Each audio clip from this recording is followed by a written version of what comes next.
கஸ்டமருக்கு இன்னைக்கு துணி கொடுக்க வேண்டியது இருந்தது. 1 hour லேட் ஆயிருச்சு. அவங்க என்ன சொன்னாங்க, காலையில வந்து வாங்கிக்கிறேன்ட்டாங்க. காலையில வந்துட்டு என்ன நினைச்சாங்கன்னு தெரியல, இது சரியில்லை அது சரியில்லைன்னு சொல்லி குறை பேச ஆரம்பிச்சாங்க. அப்புறம் வார்த்தைகள் அதிகமாக ஆரம்பிச்சது. இப்படி எல்லாம் பேசிட்டு என்ன பண்ணுவாங்கன்னா, உடனே ரேட்டை குறைக்க சொல்லுவாங்க. இல்ல அப்படின்னா சிலரெல்லாம் எனக்கு ஃபிட்டிங்கே சரியில்லை அப்படின்னு சொல்லிட்டு துணியை எடுத்துட்டு போயிருவாங்க. நம்ம போனா போதும் அப்படிங்கிற மாதிரி அந்த கஸ்டமருக்கு கொடுத்துருவோம். அதுக்கப்புறம் போட்டுட்டு வருவாங்க. அந்த பிளவுஸ் அவங்களுக்கு ஜம்முன்னு அழகா இருக்கும். இதெல்லாம் பண்ணுவாங்களான்னு கேக்குறீங்களா? ஒரு சில கஸ்டமர் கண்டிப்பா பண்ணுவாங்க. ஒரு சகோதரி எனக்கு ஒரு கஸ்டமர் ரொம்ப ஸ்ட்ரெஸ் ஆகுற மாதிரி பண்ணிட்டு போயிட்டாங்க, இந்த கண்டென்ட் நீங்க கண்டிப்பா போடணும் அப்படின்னு சொல்லியிருந்தாங்க. இப்படி எல்லாம் ஒரு கடையில வந்து நீங்க பேசுறீங்களே, உங்க வீட்டுல ஒரு பொண்ணு இருக்கா, இல்ல உங்க வீட்டுல யாராவது பிசினஸ் பண்ற இடத்துல இந்த மாதிரி பேசுறாங்க அப்படின்னா நீங்க ஒத்துக்குவீங்களா? இல்ல நீங்க உங்க வீட்டு பொண்ணை பேசுவீங்களா? நாங்கெல்லாம் வந்து எவ்வளவோ ஸ்ட்ரகிள தாண்டி தானே பிசினஸ் பண்ணோம்னு வந்திருக்கிறோம். நீங்க இப்படி பேசுறதுனால எங்களை விடுங்க.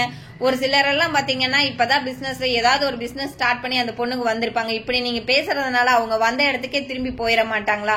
இனிமேல் ஒரு பக்கம் போயிட்டு நாங்களும் தப்பு பண்ணிருக்கோம் அப்படின்னா அந்த தப்பை நாங்க ரெடி பண்ணி தரோம்னு சொல்லிட்டோம். நாங்க மன்னிப்பு கேட்டோம். ஒரு பிளவுஸே நாங்க தப்பா தச்சுட்டாலும் நாங்க புதுசு கூட எடுத்து கொடுக்கறதுக்கு ரெடியா இருக்கிறோம். நீங்க கொட்டின வார்த்தையை திருப்பி வாங்கிக்க முடியுமா? அதனால ஒரு பக்கம் போய் பிசினஸ் நாங்க தப்பு பண்ணியிருந்தா எங்களை கேளுங்க. அதை விட்டுட்டு எங்க பிசினஸையும் எங்களையும் பாதிக்கிற மாதிரி எந்த வார்த்தைகளையும் இனிமேல் பேசாதீங்க. எல்லாரும் பேசுறதுல ஒரு சிலர் பேசுறீங்க. இனிமேல் கண்டிப்பா அந்த மாதிரி யாரோட மனசு கஷ்டப்படுற மாதிரி பேசாதீங்க. தேங்க்யூ.